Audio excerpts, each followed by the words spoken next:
Friends, नए video में आप लोग का स्वागत है।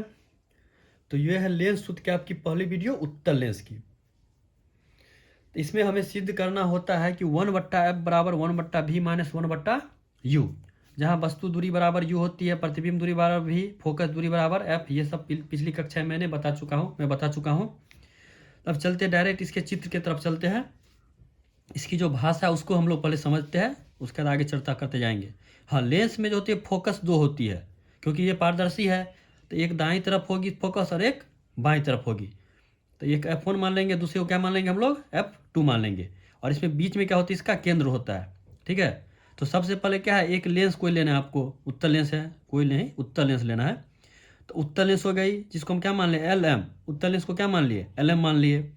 उसके बाद एक आपको मुख्य अक्ष खींचना है, ठीक है ना, इसका मुख्य अक्ष खींचना है। कोई भी दर्पण हो या लेंस हो तो उसका क्या होता है, एक मुख्य अक्ष होता है, इसको हम लोग प्रधान अक्ष भी बोलते हैं। ठीक है। देखिए, माना कि चित्र में एक उत्तल लेंस दिखाया गया, उसके बाद एक मुख्य अक्ष खींचना है उस पर, और जिसका फोकस F1 एंड F2 है ना, एक F1 होगा और एक F2। तो जितना दूरी पर आप F1 लेंगे उतना ही दूरी पर दाहिने तरफ F2 लेना है। ठीक है, क्लियर। और केंद्र क्या है इसका, C हो गया, तो सेंटर तो होगा ही केंद्र। अब जिस पर एक वस्तु रखी गई है, क्या रखी गई है, एक वस्तु। देखिए ए बी क्या है, वस्तु है। ए बी क्या हो गई, वस्तु रखी गई है। और वस्तु ए बी से एक किरण लेंस के बिंदु डी से अपवर्तन होकर, तो देखिएगा ए बी वस्तु से एक किरण जो है बिंदु डी से अपवर्तन होकर F2 से परावर्तन होती है। देखिए F2 से परावर्तन होती है। यहाँ तक क्लियर है कि मतलब वस्तु से एक किरण बिंदु डी से अपवर्तन होकर किससे परावर्तन हो रहे हैं, तो फोकस से परावर्तन हो रहे हैं, मतलब फोकस 2 से परावर्तन हो रही है। ठीक है ना। अब आगे देखिए यहाँ पे कि दूसरी किरण, अब एक किरण केंद्र से होकर गुजरती है। अब देखिए दूसरी किरण किससे गुजर रही है, तो केंद्र से होकर गुजर रही है। यहाँ पे तो क्लियर है, तो यहाँ पे तो कुछ देखना नहीं है। पहला क्या है कि मतलब ये जो है बिंदु डी से अपवर्तन होकर किसे, तो फोकस 2 से परावर्तन हो रही है। ठीक है ना। अपवर्तित होकर किससे परावर्तित हो रही है, तो फोकस से परावर्तित हो रही है। और दूसरा डायरेक्ट किससे, तो सेंटर से ही गुजर रही है। और जहाँ पर दोनों किरणें प्रतिच्छेद करती है, तो ये मैंने दोनों में बताया, उत्तल दर्पण अवतल दर्पण। अब लेंस में भी वही बात है कि जहाँ पे दोनों एक दूसरे को काटेगी किरण, वहाँ पर क्या हो जाएगा, आपका प्रतिबिंब बनेगा। इधर आपकी वस्तु हो गया, उसी का ये क्या हो गया, प्रतिबिंब बन जाएगा। ठीक है ना। तो यहाँ तक क्लियर है। और जो मैंने ये भाषा मैंने लिखा, इसको आप अच्छे से, या लास्ट में आप लोग स्क्रीनशॉट लेके रख सकते हैं, इसको आसानी से फिर समझ के लिख सकते हैं। ठीक है, अच्छे से वीडियो देखिए, मैंने पूरे अच्छी तरह से इसको समझाया है। अब यहाँ देखिए F1 एंड F2, तो ये हो गई फोकस दूरी नहीं होगी। ठीक है, फोकस हो गई, क्या हो गई, फोकस दूरी से, तो आपको हम लोग छोटे F से डिनोट करते हैं। ठीक है ना। तो F1 और F2 क्या हो गई, फोकस, दो फोकस होती है। C को क्या बोलेंगे, केंद्र हो गया। AB हो गई वस्तु, और A' B' प्रतिबिंब हो गई। ठीक है, यहाँ तक क्लियर है। अब देखिएगा यहाँ पे हम लोग चलते हैं, ध्यान दीजिएगा कि त्रिभुज ABC किसके समरूप है, तो A', B' C के। ये त्रिभुज और इस त्रिभुज पे ध्यान दीजिएगा, ABC और A', B' C, ये एक दूसरे के क्या है, समरूप है। तो यहाँ पे लिख सकते हैं कि त्रिभुज ABC और त्रिभुज A', B' C क्या है, समरूप है। दोनों त्रिभुज क्या है, समरूप है। तो मैंने उसमें सेम कॉन्सेप्ट लगा दीजिए, लंब बट्टा लंब। ये मैं जो लिख रहा हूँ ये आप लोग को अच्छे से समझने के लिए लिख रहा हूँ, तो कोई ज़रूरी नहीं, समझा के मैं आगे बढ़ सकता हूँ। लंब बट्टा लंब बराबर आधार बट्टा आधार, क्या हो जाएगा, लंब बट्टा लंब बराबर आधार बट्टा आधार। तो यहाँ पे देखिएगा, पहले ABC बड़े वाले में देखिए, तो ABC में लंब क्या हो जाएगा, AB, तो AB बट्टा, और A', B' में A', बराबर आधार। देखिए तो इसका आधार है AC बट्टा, इसका आधार देख लीजिए, तो A', तो इसको क्या मान लेंगे, समीकरण फर्स्ट मान लेंगे। ठीक है ना। यहाँ पे ध्यान दीजिए कि ये ABC को किसके समरूप की है, A', B', C, ये दोनों क्या है, एक दूसरे के समरूप है। अब चलते हैं दूसरे त्रिभुज की तरफ। बस दो को समरूप करना होता है, दो त्रिभुज को, ठीक है ना, सारे में। अवतल दर्पण पर है, हम लोग उत्तल दर्पण पर, उसमें भी कितने त्रिभुज है, तो बस दो त्रिभुज को समरूप कर देना है, आपका इक्वेशन सॉल्व हो जाएगा। पहला तो हो गया। अब सेकेंड वाले पे ध्यान यहाँ पे आप लोग दीजिएगा फिर से। यहाँ देखिए DCF2, ये पॉइंट क्या है, F2 है, तो DCF2 किसके समरूप होगा, A', B', F2 के। ये त्रिभुज इसके समरूप होगा, DCF2 A', B', F2। तो ये त्रिभुज इसके समरूप, तो ले लीजिए कि त्रिभुज DCF2 क्या है, DCF2 और त्रिभुज A', B', नहीं A', B', नहीं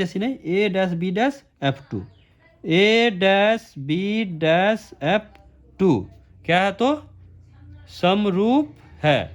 क्या हो जाएगा, समरूप है। तो त्रिभुज क्या हो जाएगा, एक त्रिभुज हो गया आपका DCF2। देखिए ये त्रिभुज और ये त्रिभुज समरूप होगा, DCF2 और A', B', F2। DCF2 और त्रिभुज A', B', F2 क्या हो जाएंगे, समरूप हो जाएंगे। तो इसमें भी आप कर दीजिए लंब बट्टा लंब बराबर आधार बट्टा क्या कर सकते हैं, आधार। हो गया ना, लंब बट्टा लंब बराबर आधार बट्टा आधार। तो इसको आप लिखिए, लंब इसका कितना है, लंब देखिए DC, तो DC बट्टा इसका लंब कितना है, A', बराबर आधार कितना है, तो देख लीजिए CF2 बट्टा इसका आधार कितना है, A', होगा ना, ये लंब होगा, ये आधार, ये कर्ण है, कर्ण का कोई काम नहीं, तो A', हो गया ना। DC बट्टा A', तो DC बट्टा A', लंब बट्टा लंब आधार बट्टा आधार A', हो गया। अब यहाँ पे आप लोग ध्यान से देखिएगा कि DC जो है किसके समांतर है, मतलब BD जो है किसके समांतर है, AC के समांतर। तो AB बराबर हम क्या कर सकते हैं, DC, मतलब DC बराबर क्या हो सकता है, AB हो सकता है। तो यहाँ हम लिख सकते हैं कि DC बराबर AB। क्या लिख सकते हैं, DC बराबर क्या लिख सकते हैं, AB, मतलब DC किसके बराबर हो जाएगा, AB के बराबर हो जाएगा। तो DC बराबर क्या लिख लीजिए, AB ले लीजिए। तो AB बट्टा क्या हो जाएगा, A', B' बराबर CF2 बट्टा A', F2, ठीक है ना। तो इसको हम लोग क्या मान लेंगे, समीकरण 2 मान लेंगे। चलिए दोनों समीकरण हमको मिल गया है। अब वीडियो में आगे चलते हैं। तो वही सेम काम करना है कि समीकरण 1 और 2 को क्या है, बराबर, समीकरण 1 और 2 को बराबर करने पर, समीकरण 1 और 2 को बराबर करने पर, चलिए दोनों समीकरण को हम बराबर करते हैं। जब इन दोनों को बराबर कीजिएगा, इसको इसके बराबर कीजिएगा, तो AB बट्टा A', B' और AB बट्टा A', B' ये दोनों कट जाएंगे। तो क्या बच गए, AC बट्टा A', AC बट्टा A', अब बराबर क्या हो जाएंगे, CF2 बट्टा A', इसमें ज़्यादा कुछ आपको करने के लिए नहीं होगा, ठीक है ना, यहाँ पे क्लियर है। चलिए देखिए अब, तो सबसे पहले क्या है, AC देखिए, तो क्या है A से लेके C तक, AC, तो यहाँ तक क्लियर है कि C से लेके तक हम इसको, यह आपका केंद्र हो गया। पहले ध्रुव होता था दर्पण में, तो ध्रुव से लेते थे, लेकिन अब क्या लेंगे, केंद्र से लेंगे। तो पहले आपको AC दे रखा है, तो यहाँ पे आपको कुछ करने का, सीधे मान डाल सकते हैं, AC का AC रह जाएगा, ठीक है ना। तो इसका आप क्या लिख सकते हैं, AC का AC ही लिख सकते हैं। अब A', तो देखिए A', तो A', तो इसको भी इतना ही आप रख सकते हैं, क्योंकि देखिए इसमें C आ गया, इसमें भी C आ गया, क्योंकि केंद्र तो अब यही है ना। दर्पण में हम लोग पढ़े थे क्या था, उसका ध्रुव होता था, लेकिन यहाँ पे क्या है, C हो गया इसका केंद्र, तो C से ही होगा। और AC रहे या C है, तो बात तो बराबर है, दूरी तो वही है। तो बराबर CF2, तो C से लेकर F2 तक ये भी माप सकते हैं हम लोग, तो CF2 ही रह जाएगा। हाँ, सिर्फ इसको आपको क्लियर करना होगा। A-F2, इसमें C नहीं है तो A-F2, तो A- से लेकर F2 तक हमको दूरी चाहिए, तो इसको आप कर सकते हैं CA-, कर सकते हैं ना, CA- अब माइनस CA- में से अगर CF2 घटा देंगे, क्या घटा देंगे, CF2, देखिए CA- में से CF2 घटा रहे हैं हम, क्या घटा रहे हैं, CA- में से CF2, तो क्या निकलेगा A-F2, तो A-F2 हो गया क्लियर। अब कीजिए आगे, AC को आप क्या लिख सकते हैं, तो AC, देखिए ए भी क्या है, वस्तु है, तो A से लेके C तक, तो क्या हो गया, ये वस्तु की दूरी, तो वस्तु की दूरी बराबर क्या होती है, U। अब बाएं तरफ है तो क्या हो जाएगा, -U, बताया था ना कि बाएं तरफ हो तो माइनस लेंगे, निगेटिव चलेंगे, और दाहिने तरफ पॉजिटिव में चलेंगे। अब A-C है, तो A-C देखिए ये क्या है, दाहिने तरफ है, तो A-C को हम क्या लिख सकते हैं, तो यह है प्रतिबिंब दूरी, जिसको भी बोलते हैं, तो भी, तो ये पॉजिटिव ही होगा क्योंकि दाहिने तरफ है। अब बराबर CF2, तो CF2 क्या, ये फोकस दूरी है, तो फोकस दूरी को क्या बोलते हैं, F, ये भी दाहिने तरफ ही है, तो सीधे इसका क्या लिख देंगे, F लिख देंगे।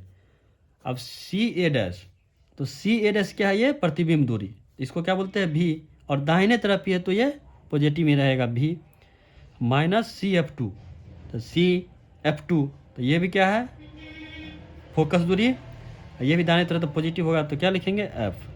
तो ये आप हो गया समीकरण। यहाँ पे आप क्रॉस मल्टीप्लिकेशन कर दीजिए, करते हैं चलिए, तो -U को इससे करते हैं, तो -U गुने क्या है, भी, ये भी माइनस क्या है, F। अब बराबर भी को F से करेंगे तो क्या हो जाएगा, भी F, तो -U को भी से करेंगे तो क्या हो जाएगा, -U भी, अब -U को F से, तो माइनस माइनस प्लस UF, अब बराबर क्या हो जाएगा, भी F। तो यहाँ पर देखिए इसमें ज़्यादा नहीं हल करना होता है, दर्पण में कुछ ज़्यादा ही करना होता है, दोनों तरफ इसमें अब क्या करना है, दोनों तरफ UV-F से क्या किए थे, भाग देना है, क्या करना है, भाग देने पर, दोनों तरफ आपको किससे भाग देना है, UV-F से भाग देना है। तो चलिए, तो -UV बट्टा UV-F प्लस UF बट्टा UV-F, ये U है, अब बराबर VF बट्टा UV-F, देखिए UV, तो UV कट गया, UF VF, तो VF, तो यहाँ कितना बच जाएगा, -1 बट्टा नीचे क्या है, F है, प्लस नीचे बचा भी, तो 1 बट्टा भी, अब बराबर लिख सकते हैं 1 बट्टा नीचे क्या बचा, U बच गया।